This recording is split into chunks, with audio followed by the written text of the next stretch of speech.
কমলাবাৰী ফেৰীঘাটত অথন্তৰ পুনৰ অনিৰ্দিষ্ট কালৰ বাবে বন্ধ হ'ল কমলাবাৰী ফেৰীঘাটত ফেৰী চলাচল। দুদিনৰ পূৰ্বে বাৰহনী পানীৰ বাবে ফেৰীঘাট বন্ধ কৰিব লগা হোৱাৰ বিপৰীতে আজি জলস্তৰ হ্ৰাস হোৱাৰ বাবে পুনৰ বন্ধ কৰিব লগা হ'ল ফেৰী চলাচল। নদীৰ অস্বাভাৱিক পৰিৱৰ্তনৰ বাবে অভাৱনীয় সমস্যাৰ সন্মুখীন হ'ব লগা হৈছে মাজুলীবাসী।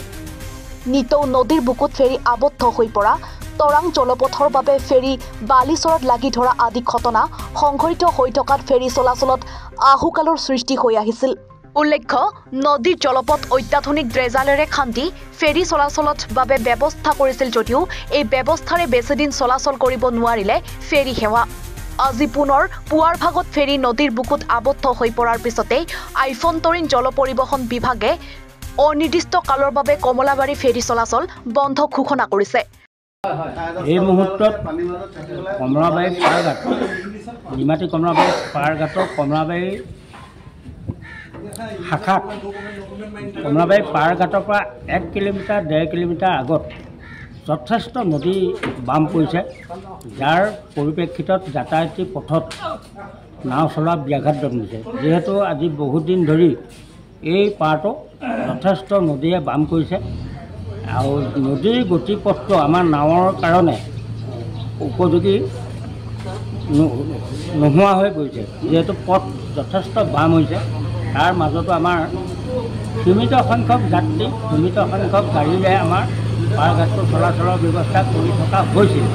কিন্তু যোৱাকালি প্ৰায়খিনি নাও কম পৰিমাণে লাগি ধৰিছিলে, যদিও এখন যি জলপৰী নামৰ নাও 2টা বজাত কমলাবাৰীৰ সন্মুখৰ পৰা নিমাতী অভিমুখে যাত্ৰাৰ কাৰণে আমি পঠাইছিলোঁ। কিন্তু নাওখন নদীৰ চটত লাগি ধৰাত আমি লগে লগে আমাৰ বিভাগীয় উৰ্ধ্বতন কৰ্তৃপক্ষৰ নিৰ্দেশক্ৰমে আমি SDRFৰ সহযোগত SDRFৰ 2খন নাও পঠিয়াই তাত থকা যাত্ৰীসকলক আমি বামলৈ নমোৱা হ'ল।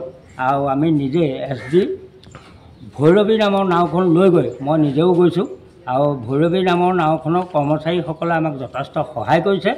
আৰু সেইমতে আমি ভৈৰৱী নামৰ নাওখনত আমি লাগি ধৰা নাওখনৰ যাত্ৰীসকলক উঠাই আমি নিমাতীলৈ পঠিওৱাৰ ব্যৱস্থা কৰিলোঁ।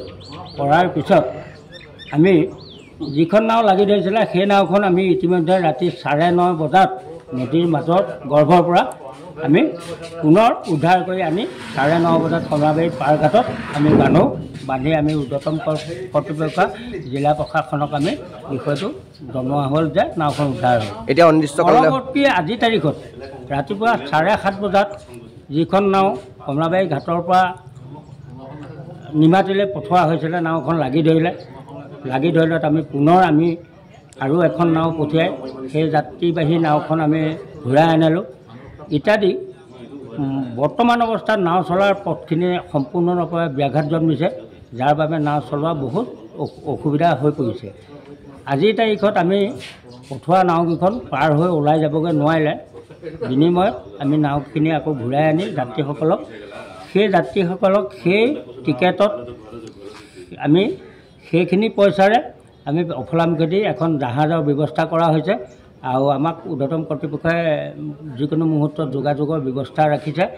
আৰু মাজুলী উপায়ুক্ত মহোদয়েও আমাক এই মুহূৰ্তত জনাইছে যে বৰ্তমান অৱস্থাত এনাই অৱস্থাত নাও চলাচল কৰিব বৰ্তমান কমলাবাৰী ঘাটত নালাগে, যিহেতু যাত্ৰী জীৱনৰ প্ৰতি লক্ষ্য ৰাখি অফলা দিয়ে যাতায়াতৰ ব্যৱস্থাৰ কৰিবৰ কাৰণে আমাক পৰামৰ্শ আগবাঢ়িছে। আমাৰ উৰ্ধ্বতন কৰ্তৃপক্ষই ইতিমধ্যে সেই ব্যৱস্থা ব্যাহত ৰাখিছে। এতিয়া অনিৰ্দিষ্ট কাললৈ বন্ধ থাকিব পাৰি ক'ব নোৱাৰি, কিন্তু সদ্যহতে নাও চলিবলৈ পানী যথেষ্ট পৰিমাণে কমতি আছে আৰু পানী কিছু বৃদ্ধি হ'লেহে আমাৰ নাও চলোৱাৰ সুবিধা হ'ব। মাজুলীৰ পৰা উজ্জ্বল পেগুৰ ৰিপৰ্ট, NFR 24।